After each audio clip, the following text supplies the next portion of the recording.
शस्त्रों में मैं वज्र हूँ, गौओं में कामधेनु हूँ, संतान की उत्पत्ति का कारण मैं ही हूँ, और सर्पों में मैं वासुकी हूँ। हे अर्जुन, यही मेरी पहचान है। जीवन की हर शुरुआत, हर गति, हर कंपन में वही चेतना बहती है जिसे लोग अलग अलग नाम देते हैं। परसों रात्रि जब मैं शिव की बात कर रहा था, तब मैंने कहा था कि वे केवल विनाश नहीं, बल्कि विनाश के भी विनाश की शक्ति हैं, और उसी के साथ प्रेम और काम भी उनके अस्तित्व का उतना ही गहरा हिस्सा है। शायद किसी मित्र को यह बात चुभ गई। उन्होंने पत्र लिखा कि यह अनुचित है कि महादेव को प्रेम और काम से जोड़ना अपमान है। कल उनका पत्र मिला, पर मैंने मौन रखा, क्योंकि आज यही सूत्र खुलने वाला था। उन्होंने ये भी कहा कि शिव ने तो कामदेव को भस्म कर दिया था, फिर उनमें काम की बात कैसे की जा सकती है। इसलिए पहले इसी प्रश्न को छूना जरूरी है। काम को भस्म तभी किया जा सकता है जब वो मौजूद हो। जो है ही नहीं, उसे जलाया नहीं जा सकता। भस्म होने के लिए अस्तित्व चाहिए और जलाने के लिए अग्नि। और ये भी स्मरण रखो कि काम को वही भस्म कर सकता है जिसके भीतर काम इतनी तीव्रता से धधकता हो कि वो अग्नि बन जाए। अधूरी वासना, कमजोर इच्छा कभी किसी वासना को भस्म नहीं कर सकती। इसके लिए चाहिए काम की पूरी लपट और वो दृष्टि जो ये देख सके कि काम का होना अपमान नहीं बल्कि ऊर्जा है। क्योंकि जब कृष्ण कहते हैं कि जीवन की उत्पत्ति का कारण कामदेव मैं हूं, तब प्रश्न अपने आप जन्म लेता है कि शिव ने जिसे भस्म किया वो वास्तव में कौन था। और उन्हें ये बात निश्चित ही पीड़ा देगी कि स्वयं कृष्ण कहते हैं मैं ही कामदेव हूं। लेकिन जो सत्य को छूना चाहता है उसे पहले पीड़ा के लिए तैयार होना पड़ता है। सत्य कभी आराम से नहीं उतरता, वो पहले भीतर सब कुछ हिला देता है। और जिनमें सत्य देखने का साहस नहीं होता, उन्हें बेहतर है कि वे उस दिशा में आंख ही बंद रखें, उस मार्ग पर कदम ही ना रखें, क्योंकि सत्य के द्वार पर कमजोर मन टूट जाते हैं। अब कुछ मौलिक बातें कहना आवश्यक है, तभी ये सूत्र आपके भीतर उतर सकेगा। ये सूत्र कठिन इसलिए नहीं है कि ये जटिल है, बल्कि इसलिए कि हमारी बुद्धि व्यर्थ की धारणाओं, अनगिनत निंदाओं और बिखरे हुए विचारों से इतनी भरी है कि उसमें सत्य के लिए स्थान ही नहीं बचता। जीवन की हर उत्पत्ति का स्रोत काम है। संसार की सृष्टि भी उसी से जन्म लेती है।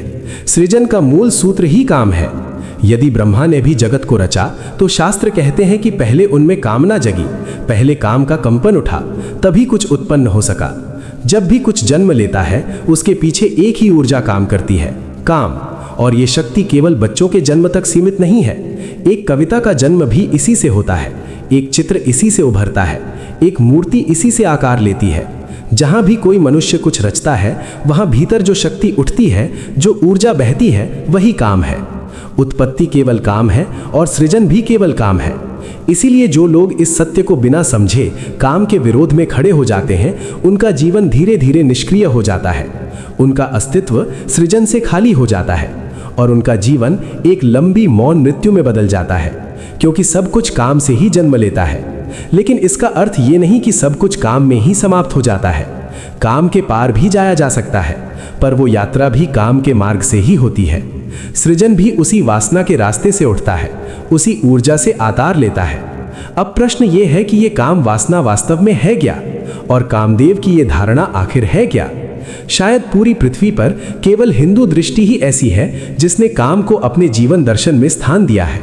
ये असाधारण साहस की बात है, क्योंकि सामान्यतः धर्म काम का विरोधी रहा है। हम कल्पना भी नहीं कर सकते कि कोई ईसाई परंपरा ये कह सके कि ईश्वर स्वयं कामदेव है। हम सोच भी नहीं सकते कि कोई जैन दृष्टि इस स्वीकारोक्ति की अनुमति दे सके। ये वहां असंभव है, अकल्पनीय है। लेकिन कृष्ण इसे अत्यंत सहजता से कहते हैं, और यही उनका साहस है। ये साहस इसलिए भी है क्योंकि हम काम वासना के केवल एक ही रूप को जानते हैं, और जब भी हमारे मन में काम का विचार आता है, तो हमारे सामने वही सीमित, वही जाना पहचाना चित्र उभरता है, जो हमारे अपने अनुभवों से बना होता है। हमें काम वासना के दूसरे रूप का कोई बोध ही नहीं है, जबकि मनुष्य के भीतर ये केवल एक ही ऊर्जा है जिसे हम अलग अलग नामों से देखते हैं, अलग अलग अर्थों में बांध देते हैं। उसी एक ऊर्जा को हम अलग अलग नाम दे देते हैं।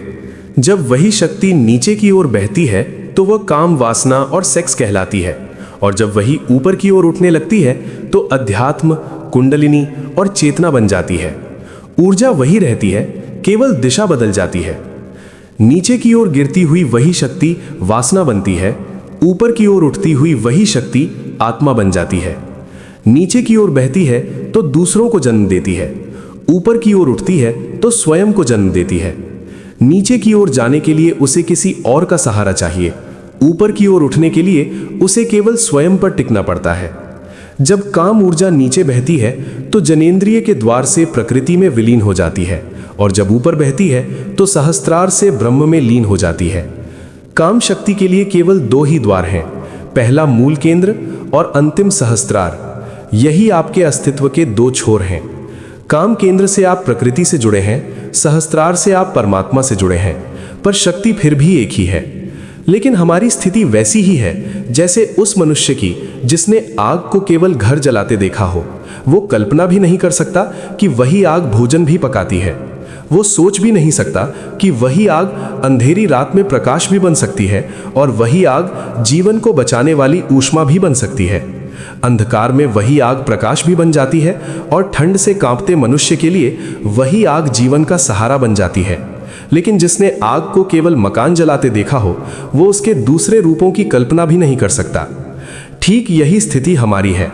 हम काम वासना का केवल एक ही रूप जानते हैं, वही रूप जिसमें हमारी जीवन ऊर्जा क्षीण होती दिखाई देती है, वही रूप जिसमें हमारे जीवन की सारी विपत्तियां और सारे उपद्रव जन्म लेते हैं, वही रूप जिसमें हमारे चारों ओर का संसार बनता है, और वही रूप जिसमें क्रोध, लोभ, भय, ईर्ष्या और वैमनस्य पनपते हैं। हम काम वासना के केवल अधोगामी स्वरूप से परिचित हैं। इसीलिए जब कोई कहता है कि कृष्ण भी कामदेव हैं, तो हमारे भीतर घबराहट उठती है, क्योंकि काम का जो चित्र हमारे मन में है वही हमें डराता है। हम चाहेंगे कि कृष्ण उस काम से बहुत दूर हो, इतने दूर कि उसकी छाया भी उन्हें न छुए। लेकिन ये हमारी धारणा है, हमारा सीमित अनुभव है। कृष्ण जब कहते हैं कि मैं कामदेव हूं, तब वे काम के उस दूसरे रूप को भी अपने भीतर समाहित कर रहे होते हैं, जिसे हमने कभी देखा ही नहीं, पहचाना ही नहीं। और जिस दिन तक वो दूसरा रूप हमारी दृष्टि में नहीं आता, उसी दिन तक ये सत्य हमें कठिन, असहज और भारी लगता रहेगा। जिस तरह काम की शक्ति, सेक्स ऊर्जा बाहर की ओर बहती है, नीचे की ओर दूसरे शरीरों की तरफ, वह बहाव का केवल एक ही रूप है। पर स्मरण रहे, संसार में कोई भी प्रवाह ऐसा नहीं है जो उल्टी दिशा में न बह सके। यदि मैं आपके पास आ सकता हूं, तो आपसे दूर भी लौट सकता हूं। जिस मार्ग से आप यहां तक आए हैं, उसी मार्ग से आप वापस भी जा सकते हैं। कोई ऐसा द्वार नहीं जिससे आप बाहर निकलें और उसी से भीतर न लौट सके। हर रास्ता, हर द्वार, हर प्रवाह दो दिशाओं में चलता है। वापसी हमेशा संभव होती है। लेकिन काम वासना के मामले में हम केवल एक ही द्वार को जानते हैं, वही जो दूसरे की ओर बहता है। और जब भी कोई ऊर्जा दूसरे की ओर बहती है, वह परतंत्र हो जाती है। इसी कारण काम वासना हमारे लिए गहरे में एक बंधन बन जाती है। इसीलिए जो भी मुक्त होना चाहता है, उसका संघर्ष सबसे पहले काम वासना से ही शुरू होता है। क्योंकि इस संसार की सबसे गहरी गुलामी सेक्स की गुलामी है। वहां मनुष्य को दूसरे पर निर्भर होना पड़ता है। दूसरा अपने से अधिक महत्वपूर्ण हो जाता है।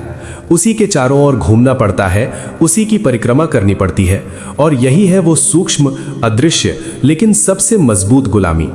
इसीलिए जो लोग मुक्ति की ओर बढ़ते हैं, यदि उनका मन काम वासना से भर जाता है, तो ये कोई आश्चर्य की बात नहीं है। ये तर्क संगत भी है और स्वाभाविक भी। लेकिन उससे शत्रुता कर लेने से कुछ भी नहीं बदलता। उससे लड़ लेने से भी कोई समाधान नहीं निकलता। क्योंकि मजे की बात यह है कि जो मुझे आकर्षित करता है, उससे लड़ने वाला व्यक्ति उसी से भागने लगता है। पर मैं चाहे जहां भाग जाऊं, जो आकर्षण मेरे भीतर था वो मेरे साथ ही चलता है। मैं एक स्त्री को छोड़ सकता हूं, एक पुरुष को छोड़ सकता हूं, किसी व्यक्ति से दूर जा सकता हूं, लेकिन जो ऊर्जा मेरे भीतर नीचे की ओर बह रही थी, वो मेरे भीतर ही बनी रहती है। वो ए को छोड़ देगी तो बी पर टिक जाएगी, बी को छोड़ देगी तो सी पर रुक जाएगी। रूप बदल जाएगा, वस्तु बदल जाएगी, पर आकर्षण बना रहेगा। और यदि मैं सबसे दूर जाकर जंगल में अकेला बैठ जाऊं, तब भी मेरा मन अपनी कल्पनाओं में वही चेहरे, वही आकृतियां, वही दृश्य रचना शुरू कर देगा जो मेरे आकर्षण के केंद्र बन चुके थे। केवल बाहर से स्त्रियों से भाग जाने से कोई स्त्रियों से मुक्त नहीं होता। कभी कभी उनके बीच रहते हुए भी कोई मुक्त हो सकता है, लेकिन भागकर मुक्त होना बहुत कठिन हो जाता है। क्योंकि जिससे हम भागते हैं वही हमारे भीतर और भी गहराई से पीछा करने लगता है, विचारों में, कल्पनाओं में और उन सूक्ष्म परतों में जहां हम खुद भी अपनी उपस्थिति को पूरी तरह नहीं पहचान पाते। क्योंकि कोई भी स्त्री वास्तविकता में उतनी सुंदर नहीं होती जितनी कल्पना में हो जाती है। कोई भी पुरुष उतना आकर्षक नहीं होता जितना मन की कल्पना उसे बना देती है। कल्पना कभी थकती नहीं, कभी निराश नहीं होती, कभी टूटती नहीं। वास्तविक जीवन में तो हम सभी कभी ना कभी विरक्ति, ऊब और पीड़ा को छू ही लेते हैं। जो शरीर आज अत्यंत सुंदर लगता है, कुछ दिनों में साधारण लगने लगता है और कुछ समय बाद उसी से बेचैनी होने लगती है। लेकिन कल्पना में ऐसा कभी नहीं होता। कल्पना के शरीरों में ना पसीना होता है, ना दुर्गंध, ना झगड़ा, ना शिकायत। वे तो केवल हमारे ही मन की रचनाएं होते हैं जो हमें कभी दुख नहीं देते। पर वास्तविक शरीर दुख देंगे, वास्तविक लोग टकराव देंगे, वास्तविक संबंध संघर्ष देंगे। इसलिए जो व्यक्ति लड़ने में उलझ जाता है वो भागता है, और जो समझने में उतरता है वो अपनी धारा को बदलता है। भागने की कोई आवश्यकता नहीं होती, क्योंकि जिससे भाग रहे हो वो बाहर नहीं, भीतर है। प्रश्न केवल इतना है कि जो मेरी ही शक्ति अभी दूसरे की ओर बह रही है, वही शक्ति मेरी ओर बहने लगे, पर की ओर नहीं, स्व की ओर। और जिस क्षण काम की ऊर्जा अपनी दिशा बदलने लगती है, उसी क्षण भीतर कुछ ऐसा घटित होने लगता है जिसे शब्दों में पकड़ पाना कठिन हो जाता है। तब मनुष्य जगत में नहीं बल्कि ब्रह्म के जगत में प्रवेश करता है, और वो भी एक सृजन ही होता है, अपना ही सृजन, अपना ही जन्म। बुद्ध के पास जब कोई भिक्षु आता था तो वे उससे एक ही प्रश्न करते थे, तेरी उम्र कितनी है? एक दिन एक भिक्षु आया जिसकी देह से 70 वर्ष की आयु झलकती थी। बुद्ध ने पूछा, तेरी उम्र कितनी है? उसने कहा, केवल 4 दिन। बुद्ध ठिठक गए और वहां बैठे लोग भी चकित हो गए। बुद्ध ने फिर पूछा, कहीं सुनने या समझने में भूल तो नहीं हो रही? तेरी उम्र कितनी है? उस व्यक्ति ने शांत स्वर में फिर कहा, मेरी उम्र 4 दिन है। बुद्ध ने कहा, क्या तुम मजाक कर रहे हो? वो बोला, नहीं, 4 दिन पहले ही आपको सुनते हुए मुझे पहली बार अपना होना पता चला। वही मेरा जन्म है। उसके पहले तो संसार था, मैं नहीं था। मैं अभी 4 दिन पहले ही पहली बार हुआ हूँ। अभी मैं बहुत कमज़ोर हूँ, एक छोटे शिशु की तरह। अभी मुझे आपके सहारे की ज़रूरत है, आपकी छाया की ज़रूरत है। अभी मैं टूट सकता हूँ, बिखर सकता हूँ, क्योंकि मैं अभी बहुत कोमल हूँ। मेरा जन्म अभी 4 दिन पहले ही हुआ है। उस दिन बुद्ध ने भिक्षुओं से कहा था, आज से हमारी परंपरा यही होगी, अपनी उस उम्र को छोड़ देना जिसमें तुम थे ही नहीं। तुम उसी उम्र को गिनना जिस दिन से तुम सच में हुए हो। जिस दिन तुमने अपने को पहचाना, उसी दिन को अपना जन्म मानना। माता पिता जिस शरीर को जन्म देते हैं वो तुम नहीं होते। शरीर को जन्म माता पिता देते हैं, लेकिन स्वयं को जन्म केवल स्वयं ही दे सकता है। और ये जन्म तभी घटित होता है जब काम की ऊर्जा भीतर की ओर बहने लगती है। आज सारा संसार विक्षिप्त दिखाई देता है। मनोविश्लेषक कहते हैं, फ्रायड, जंग, एडलर, कि इस विक्षिप्तता का लगभग 99% कारण काम वासना है। वे गलत नहीं कहते, उनकी पहचान सही है, उनकी जांच सही है, लेकिन उनका उपचार अधूरा है। रोग की पहचान बिल्कुल ठीक है, पर दवा वहीं चूक जाती है। उनका मानना है कि मनुष्य की इतनी पीड़ा, इतनी ईर्ष्या, इतना संघर्ष, इतना लोभ, इन सब के मूल में यदि उतरकर देखो तो केंद्र में काम वासना ही मिलेगी। इसलिए फ्रायड कहता है कि यदि काम वासना को ठीक से तृप्त करने का मार्ग न मिले तो मनुष्य और अधिक विक्षिप्त होता चला जाएगा। इसलिए उसे तृप्त करने की व्यवस्था होनी चाहिए। ये बात एक सीमा तक सही है, लेकिन प्रश्न ये है कि काम वासना को तृप्त करने के कितने ही उपाय किए जाएं, फिर भी क्या वो कभी सच में शांत होती है, या हर तृप्ति के बाद वो और गहरी भूख बनकर लौट आती है? मनुष्य काम वासना की तृप्ति से कभी शांत नहीं होता, हो ही नहीं सकता। काम वासना को तृप्त करके नहीं बल्कि रूपांतरित करके ही शांति संभव है। एक ट्रांसफॉर्मेशन चाहिए, क्योंकि ये ऊर्जा जो बाहर की ओर दौड़ती है, इसकी कितनी भी तृप्ति कर ली जाए, भीतर कोई स्थायी संतोष पैदा नहीं होता। उल्टा हर तृप्ति के बाद एक नई बेचैनी जन्म ले लेती है। पश्चिम में फ्राइड की मान्यता से यही प्रयोग हुआ। फ्राइड से पहले वहां यह विश्वास था कि यदि काम वासना पूरी हो जाए तो मनुष्य शांत, संतुष्ट और संतुलित हो जाएगा, क्योंकि अगर अतृप्ति से बेचैनी है तो तृप्ति से शांति आएगी। आज अमेरिका में काम वासना की तृप्ति के लिए सबसे अधिक सुविधाएं उपलब्ध हैं, शायद पूरी पृथ्वी पर कहीं और नहीं। पूर्ण स्वतंत्रता, परमिसिव समाज, हर प्रकार की छूट। लेकिन वहां एक अजीब अनुभव सामने आया। पुरानी अतृप्तियां तो वहीं की वहीं रहीं, लेकिन उनके साथ एक नई अतृप्ति और जुड़ गई, काम वासना की व्यर्थता का बोध। पहले कम से कम ये आशा थी कि कभी ना कभी कहीं ना कहीं तृप्ति मिलेगी और मन शांत हो जाएगा। अब वो आशा भी टूट गई। पुरानी अतृप्ति अपनी जगह खड़ी है और उसके ऊपर एक और गहरी अतृप्ति जुड़ गई है कि शायद काम वासना स्वयं ही व्यर्थ है, निरर्थक है और उसमें कुछ भी ऐसा नहीं है जो मनुष्य को भीतर से पूर्ण कर सके, होने वाला नहीं।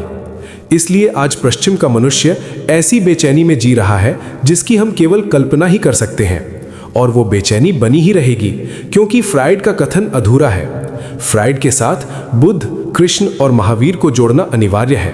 फ्राइड की पहचान सही है पर उनका समाधान पूरा नहीं है। बुद्ध, कृष्ण और महावीर काम वासना को तृप्त करने की नहीं बल्कि रूपांतरित करने की विधि देते हैं, और जब काम वासना रूपांतरित होती है तब उसे हम काम वासना नहीं कामदेव कहते हैं। इस अंतर को ठीक से समझ लेना आवश्यक है। जब तक काम वासना नीचे की ओर बहती है तब तक वो एक राक्षस की तरह होती है। वो मनुष्य को चूसती है, पीती है, उसकी सारी शक्तियों को खींच लेती है। वो उसे कमजोर, दरिद्र और खोखला बना देती है, भीतर से सब सत्व निचोड़ लेती है और मनुष्य धीरे धीरे एक चली हुई कारतूस की तरह हो जाता है जिसमें बाहर खोल तो है पर भीतर कुछ भी नहीं बचता। आदमी मरने से पहले ही मर जाता है। बूढ़े व्यक्ति को भीतर एक खालीपन महसूस होता है, जैसे भीतर कुछ शेष नहीं रहा। वो खालीपन और कुछ नहीं है सिवाय इसके कि काम वासना ने सारी ऊर्जा सोख ली है। जवान आदमी को भीतर भरापन मालूम पड़ता है, लेकिन वो भरापन भी कोई आत्मिक संपदा नहीं है, वो भी काम वासना का ही उफान है। बूढ़े और जवान आदमी में उतना ही फर्क है जितना भरी हुई और खाली हुई उसी एक थैली में होता है। पदार्थ वही है, केवल मात्रा बदल गई है। चली हुई और भरी हुई कारतूस में वास्तव में कोई बहुत बड़ा अंतर नहीं होता। न जवान सच में भरा हुआ होता है, न बूढ़ा सच में खाली। ये फर्क केवल एक भ्रांति है जो उसी ऊर्जा के कारण पैदा होती है। वास्तव में भरे हुए वही लोग हैं जिनकी काम ऊर्जा ऊपर की ओर बहने लगती है। उन्हीं के लिए तृप्ति है, उन्हीं के लिए पूर्णता है। जिस दिन काम वासना ऊपर की दिशा में मुड़ जाती है उसी दिन वो कामदेव बन जाती है।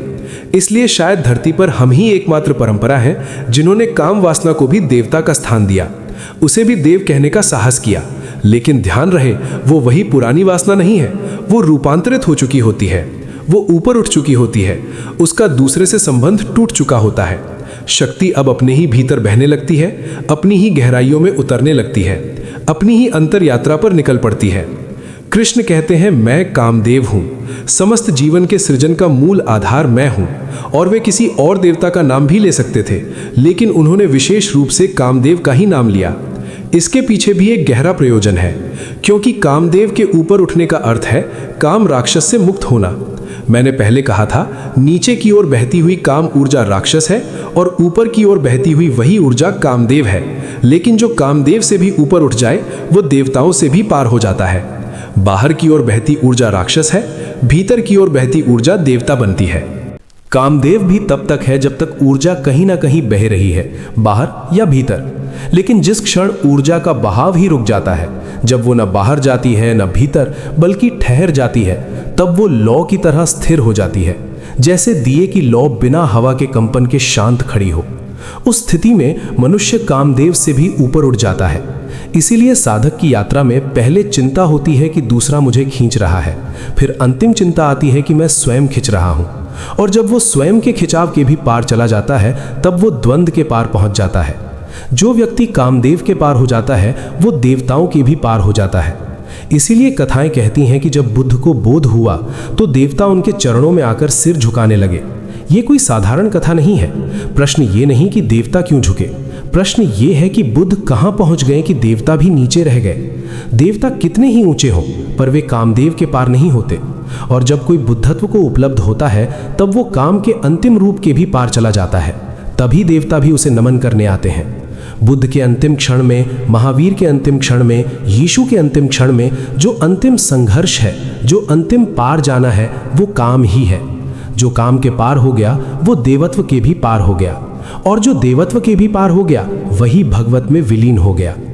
3 कोटियां हैं। एक मनुष्य, जिसे हम वो कहते हैं जिसकी काम वासना नीचे की ओर बहती है।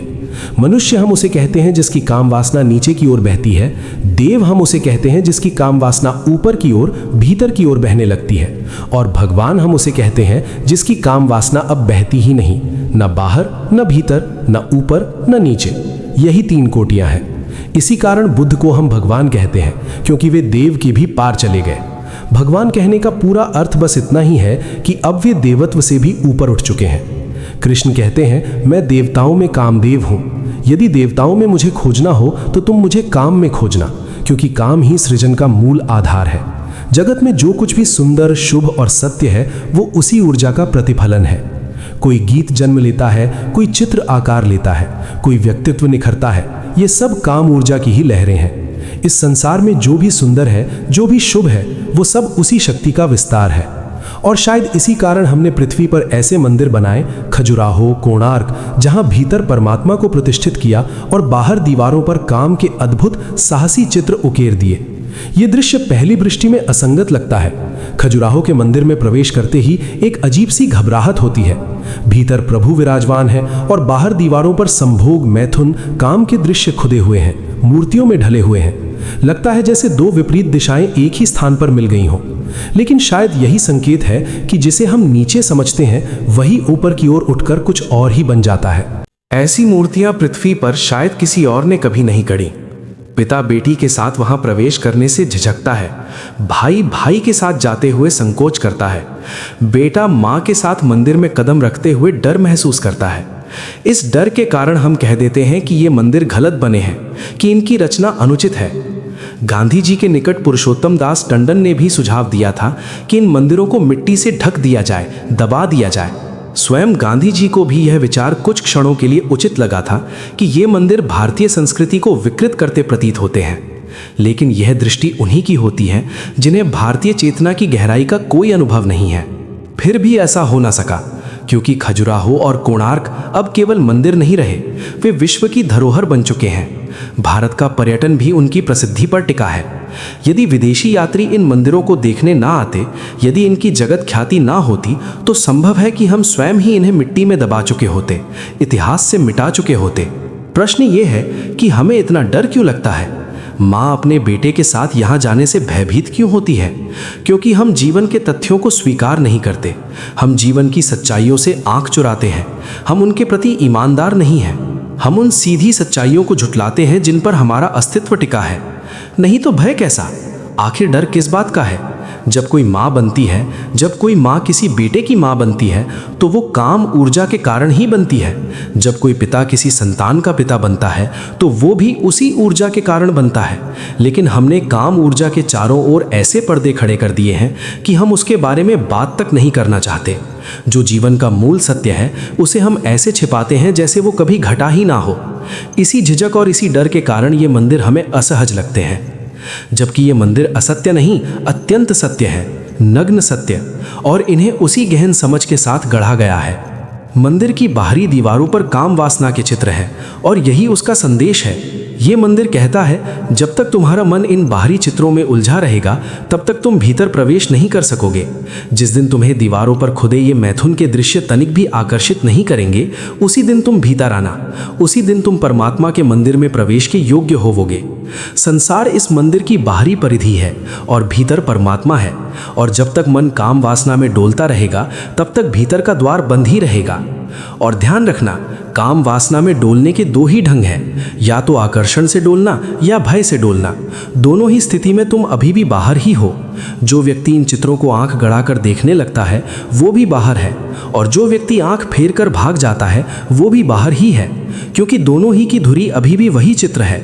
दोनों ही अभी भी उसी परिधि में घूम रहे हैं।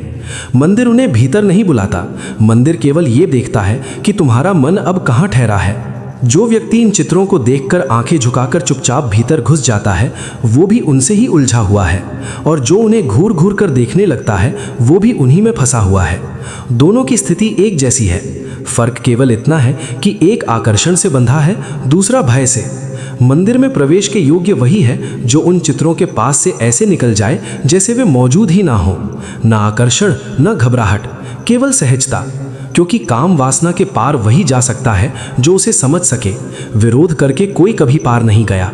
इस संसार में पार जाने का केवल एक ही मार्ग है, समझ। अज्ञानी लड़ता है, समझदार जानता है, और जानना ही शक्ति है। बेकन ने कहा था, नॉलेज इज पावर, और ये हर अर्थ में सत्य है। जिस वस्तु का हमें ज्ञान हो जाता है हम उसके स्वामी बन सकते हैं, और जिसका हमें ज्ञान नहीं उससे हम या तो डरते रहते हैं, या उससे भागते रहते हैं, या उसके गुलाम बने रहते हैं। कभी आकाश की बिजली मनुष्य को भयभीत करती थी, आज मनुष्य उसका उपयोग करता है, उसका स्वामी बन गया है।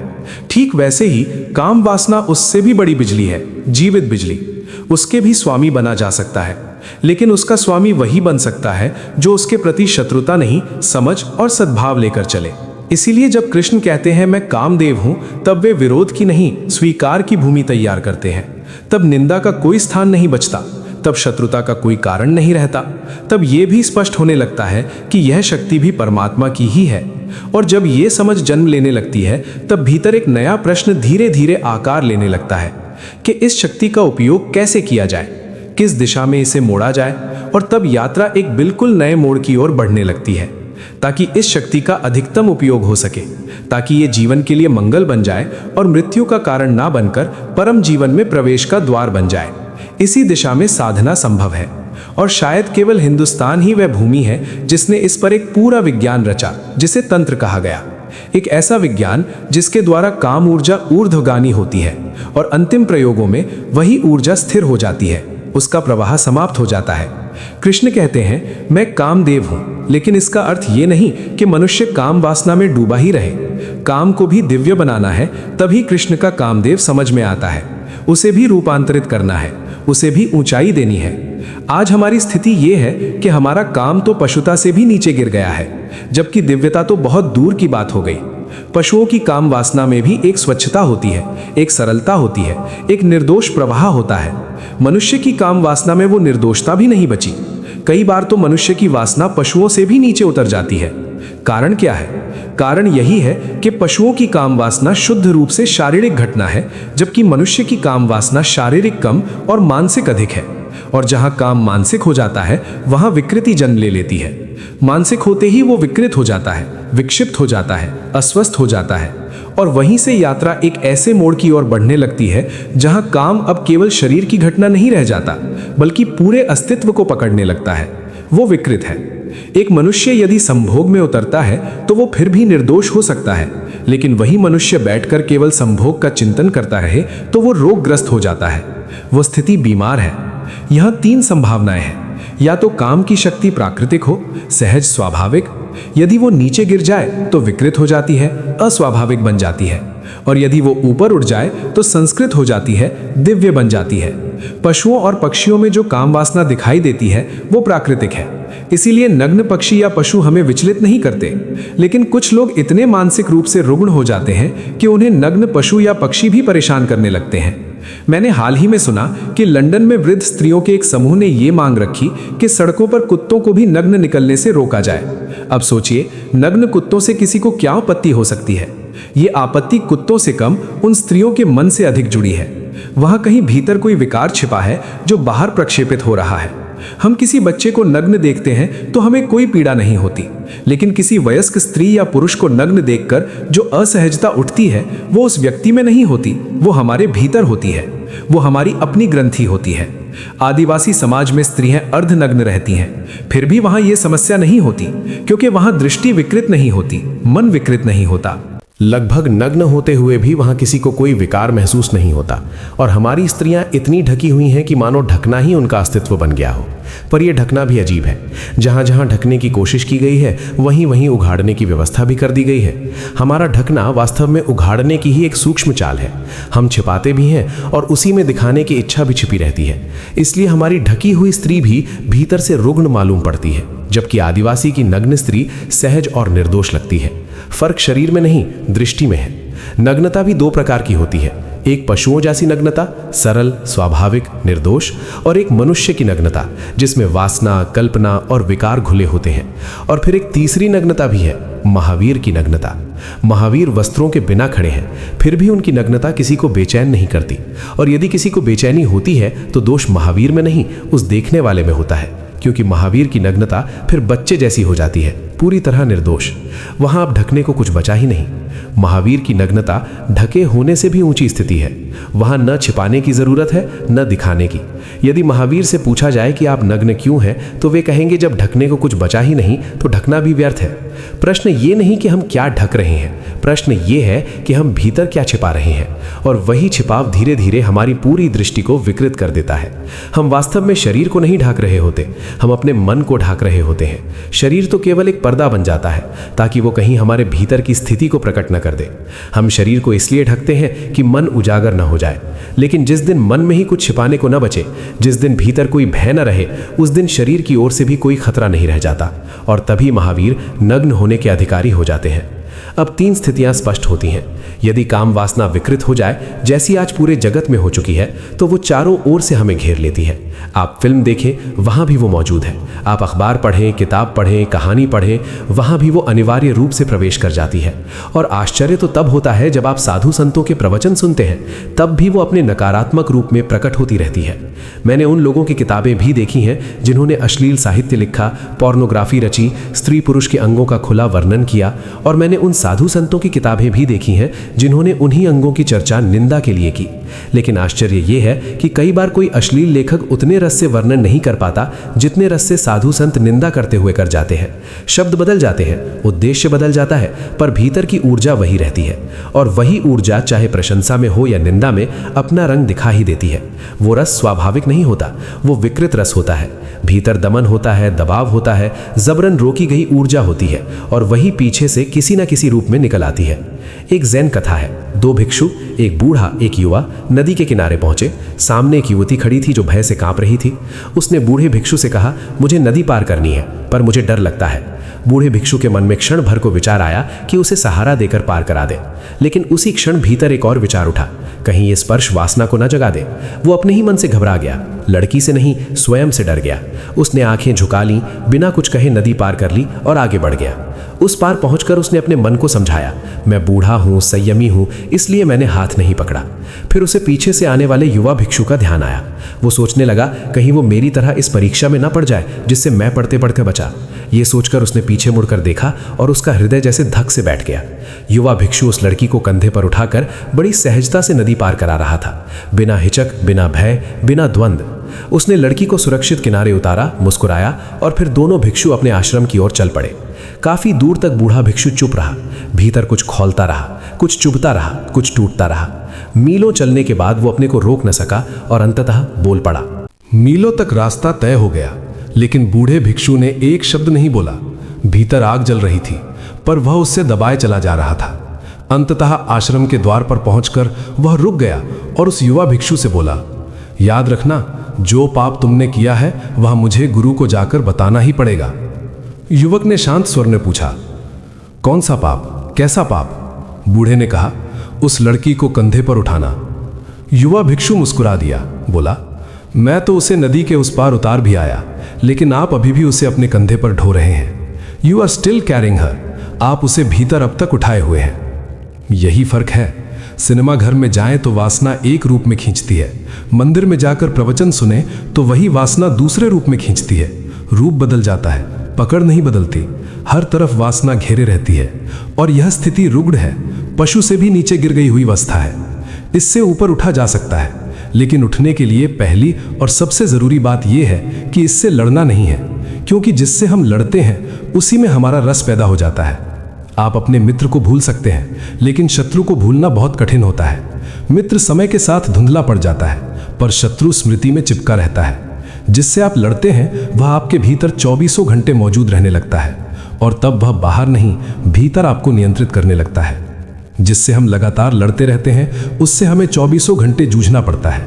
और भीतर की एक गहरी कीमिया ये है कि जिससे हम लंबे समय तक लड़ते हैं हम धीरे धीरे उसी जैसे हो जाते हैं। किसी से भी लड़कर देखिए, यदि 2-4 वर्ष किसी शत्रु से शत्रुता चल जाए तो कुछ समय बाद आप पाएंगे कि आप उसी के जैसे बनते चले गए हैं। 2 मित्र भी अंत में इतने एक जैसे नहीं हो पाते जितने 2 शत्रु हो जाते हैं, क्योंकि लड़ने के लिए उसी की तरकीबें अपनानी पड़ती हैं, उसी की भाषा बोलनी पड़ती है, उसी के विचारों में उलझे रहना पड़ता है और जिससे लड़ते हैं वही 24 घंटे चेतना में बैठ जाता है। इसीलिए काम वासना से लड़ने वाले लोग भीतर एक गहरे मानसिक व्यभिचार में उतर जाते हैं। बाहर संयम होता है, भीतर विकृति चलती रहती है। उनके स्वप्न विकृत हो जाते हैं। यदि हम साधुओं के स्वप्न देख सकें तो शायद हम बहुत घबरा जाएं। ऐसे स्वप्न तो कई बार जेल में बंद अपराधी भी नहीं देखते। यह बड़ा विचित्र है कि अच्छे आदमी अक्सर बुरे स्वप्न देखते हैं और बुरे आदमी इतने बुरे स्वप्न नहीं देखते, क्योंकि बुरा आदमी दिन में ही सब कर लेता है, रात में करने को कुछ बचता ही नहीं। अच्छा आदमी दिन भर जो रोक लेता है वही रात को स्वप्न बनकर लौट आता है।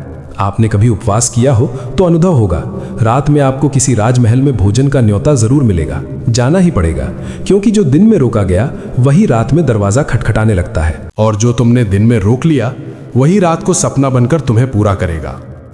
ये मत समझना कि सपना है इसलिए उसका कोई मूल्य नहीं। सपना भी तुम्हारा ही है। जैसे कर्म तुमसे पैदा होता है वैसे ही स्वप्न भी तुमसे ही जन्म लेता है। फर्क सिर्फ इतना है कि कर्म बाहर घटता है और स्वप्न भीतर। अगर कोई व्यक्ति दिन में हत्या करता है तो वो जिम्मेदार है, और अगर वही व्यक्ति रात में हत्या का सपना देखता है तो भी वो जिम्मेदार है। फर्क केवल इतना है कि अदालत उसे पकड़ नहीं पाती, पर चेतना के स्तर पर दोनों उसी के भीतर से पैदा हुए हैं। कर्म भी मेरा है, स्वप्न भी मेरा है। और एक गहरी बात यह है कि कर्म मैं किसी और से भी करवा सकता हूं, लेकिन सपना किसी और से नहीं देखवा सकता। किसी से हत्या करवा सकता हूं, लेकिन अपना सपना किसी और को नहीं सौंप सकता। सपना केवल मैं ही देख सकता हूं। इसका अर्थ यह हुआ कि स्वप्न का संबंध मुझसे कर्म से भी अधिक गहरा है। स्वप्न में तो मैं पूरी तरह अकेला जिम्मेदार हूं, वहां कोई साझेदार नहीं है। यही कारण है कि हमारे चित्त की विकृति दमन, संघर्ष, शत्रुता और अज्ञान से जन्म लेती है।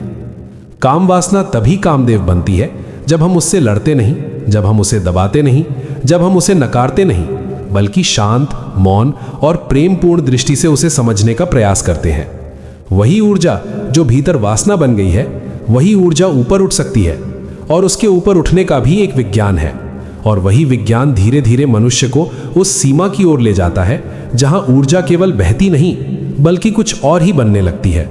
उसे रूपांतरित करने का इंच इंच सूत्र मौजूद है, और जब हम उसे बदलने के छोटे छोटे प्रयोग शुरू करते हैं तब भीतर कुछ ऐसा घटता है जो स्वयं हमें चकित कर देता है। जैसे ही कभी काम वासना उठे, उसी क्षण अपनी चेतना को सहस्त्रार की ओर मोड़ दें। आंखें बंद करें, दोनों आंखों का ध्यान ऊपर उठाएं और अनुभव करें कि आपकी चेतना खोपड़ी की छत से स्पर्श कर रही है। बस एक क्षण, और आप पाएंगे कि वासना जैसे कहीं विलीन हो गई है। कितनी भी तीव्र क्यों ना हो, वो टिक नहीं पाती, क्योंकि वासना को चलने के लिए आपकी चेतना का साथ चाहिए। जैसे ही चेतना दिशा बदलती है, वासना का आधार टूट जाता है। जो लोग इस अभ्यास में उतर जाते हैं, उनकी चेतना धीरे धीरे ऊपर की ओर बहने लगती है। फिर वासना उठती तो है पर टिक नहीं पाती, और एक दिन ऐसा आता है जब चेतना की डोर पकड़कर वही ऊर्जा ऊपर चढ़ने लगती है। उस दिन जीवन में जो आनंद उतरता है वो हजारों संभोगों में भी उपलब्ध नहीं होता, क्योंकि हर संभोग शक्ति को खोना है और हर समाधि शक्ति को पाना है। नीचे उतरना केवल ऊर्जा को नहीं, चेतना के स्तर को भी गिराता है। ऊपर उठना केवल ऊर्जा को नहीं, चेतना के स्तर को भी उठा देता है। और जैसे जैसे मनुष्य ऊपर उठता है, उसके भीतर कुछ ऐसा बनने लगता है जिसे शब्दों में पकड़ना कठिन हो जाता है। जितने हम हल्के होते जाते हैं, उतने ही गहरे आनंद में उतरते जाते हैं। जिस दिन कोई मनुष्य अपनी चेतना को खोपड़ी के पार भी ले जाने में समर्थ हो जाता है, उसी दिन उसे अनंत आनंद की पहली झलक मिलती है। इसे ऐसे समझा जा सकता है, जब कोई अपनी ऊर्जा को काम केंद्र से नीचे गिराता है, तब उसे केवल सुख का अनुभव होता है, और जब वही ऊर्जा सहस्त्रार से आकाश में विलीन होती है, तब उसे आनंद का अनुभव होता है। सुख सीमित है, आनंद असीम है। सुख क्षणिक है, आनंद शाश्वत है। इसी कारण कृष्ण कहते हैं, मैं कामदेव हूं। समस्त जन्म, समस्त सृजन मेरे द्वारा है। मैं ही जीवन का स्रोत हूं। यह जीवन को स्वीकार करने का अद्भुत सूत्र है, जीवन को नकारने का नहीं, जीवन को समझने का। अलवर सविचर ने इस सदी में हिंदू धर्म पर सबसे तीखी और गहरी आलोचना लिखी। वो इस युग के गिने चुने विचारशील व्यक्तियों में से एक था। उसकी बुद्धि तीक्ष्ण थी, उसकी दृष्टि प्रखर थी। उसने कहा कि हिंदू धर्म जीवन विरोधी है, जीवन का निषेध करता है, जीवन को स्वीकार नहीं करता। उसने हिंदू धर्म को लाइफ नेगेटिव कहा। लेकिन संभवतः सविचर से यहां एक भूल हो गई, और उस भूल का कारण भी स्पष्ट है। उसने गांधी को पढ़कर हिंदू धर्म को समझा, उसने महावीर और बुद्ध को पढ़कर हिंदू धर्म को परखा, और वहीं उसकी दृष्टि एक दिशा में रुक गई। क्योंकि उसने ये नहीं देखा कि जिनको वो हिंदू धर्म का प्रतीक समझ रहा है वो वास्तव में किस बिंदु पर खड़े थे और किस ऊंचाई से जीवन को देख रहे थे। यदि सविचर को वास्तव में हिंदू धर्म को समझना होता तो उसे कृष्ण को पढ़ना चाहिए था। महावीर, बुद्ध और गांधी ये तीनों हिंदू परंपरा में जन्मे जरूर है, पर हिंदू धर्म के पूर्ण प्रतीक नहीं है। इन्हें पढ़कर यह भ्रम पैदा हो सकता है कि हिंदू दृष्टि जीवन विरोधी है, जीवन का निषेध करती है। लेकिन कृष्ण को पढ़ने पर पता चलता है कि जीवन का इतना व्यापक, इतना निर्भय, इतना पूर्ण स्वीकार शायद किसी और परंपरा में नहीं मिलता। कृष्ण कहते हैं, मैं कामदेव हूं। जिस क्षण काम की स्वीकृति होती है उसी क्षण जीवन की स्वीकृति भी हो जाती है, और जहां काम का निषेध होता है वहां जीवन अपने आप निषिद्ध हो जाता है। ये एक गहरा सूत्र है जिसे हम अक्सर उल्टा समझ लेते हैं। और ये और भी रोचक है कि सविचर स्वयं ईसाई था, जबकि ईसाईयत जीवन के प्रति कहीं अधिक निषेधात्मक रही है। वहां काम, वहां सेक्स पाप कहा गया, मूल पाप, महापाप। ईसाई परंपरा में जीवन के सहज प्रवाह के प्रति गहरा संकोच है, और वही व्यक्ति यदि हिंदू धर्म को जीवन विरोधी कहे तो उसकी दृष्टि पर प्रश्न उठता है, क्योंकि जब वो गांधी को पढ़कर हिंदू धर्म को समझने निकलता है तो वो भूल कर बैठता है।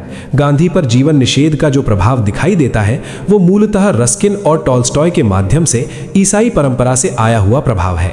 पश्चिम ने जीवन विरोध का सबसे बड़ा प्रयोग ईसाईयत के माध्यम से किया।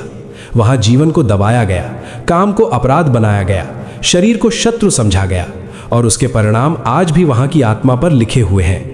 लेकिन हिंदू दृष्टि में हम राम को सीता के साथ खड़ा देख सकते हैं और उन्हें भगवान कह सकते हैं। हम कृष्ण को राधा के साथ देख सकते हैं और उन्हें भगवान कह सकते हैं। यहाँ प्रेम, काम और भक्ति अलग अलग नहीं, एक ही यात्रा के अलग अलग पड़ाव हैं। और शायद यहीं से वो अंतर शुरू होता है जिसे समझे बिना हिंदू धर्म को समझा ही नहीं जा सकता। हम कृष्ण के साथ गोपियों को नाचते देखते हैं और बिना किसी संकोच के कृष्ण को भगवान मान लेते हैं। ईसाई दृष्टि ऐसा नहीं कर सकती। वहां तो काम वासना को ही पाप का मूल माना गया है। वहां ये मान्यता रही है कि काम ही मनुष्य को पतन की ओर ले जाता है, इसलिए वहां काम से हट जाना ही साधना बन गया, और हट जाने का अर्थ बना गहरा दमन। 2000 वर्षों तक ईसाईयत ने पश्चिम में काम वासना को इस तरह दबाया कि आज उसी दमन का प्रतिफल वहां फूट पड़ा है, क्योंकि जिसे जितना दबाया जाता है वो उतनी ही तीव्रता से प्रतिक्रिया करता है।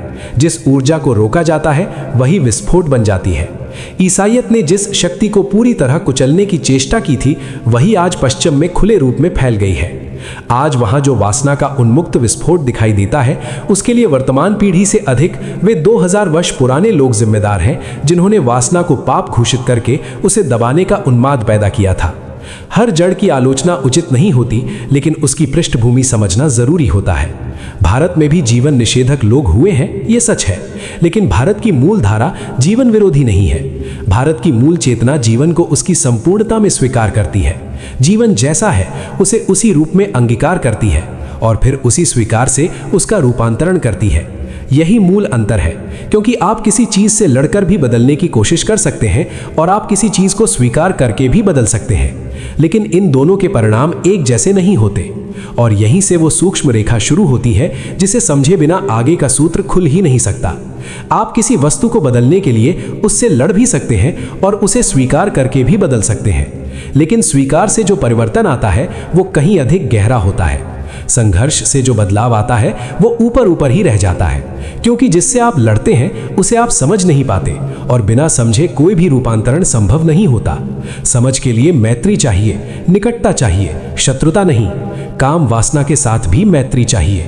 कृष्ण जब कहते हैं मैं कामदेव हूं, तो वे इसी मैत्री का द्वार खोलते हैं। वे ये संकेत देते हैं कि यह समूचा जीवन, इसकी सारी हलचल, इसकी सारी तरंगे उसी एक शक्ति से जन्म लेती हैं। ये जीवन का पूरा खेल उसी का विस्तार है, और जब ये समझ पैदा होती है तब पहली बार ये अनुभव होने लगता है कि ये सब केवल सांसारिक नहीं, दिव्य भी हो सकता है। और तभी मनुष्य धीरे धीरे स्वयं को इस विराट प्रवाह से जुड़ा हुआ अनुभव करने लगता है।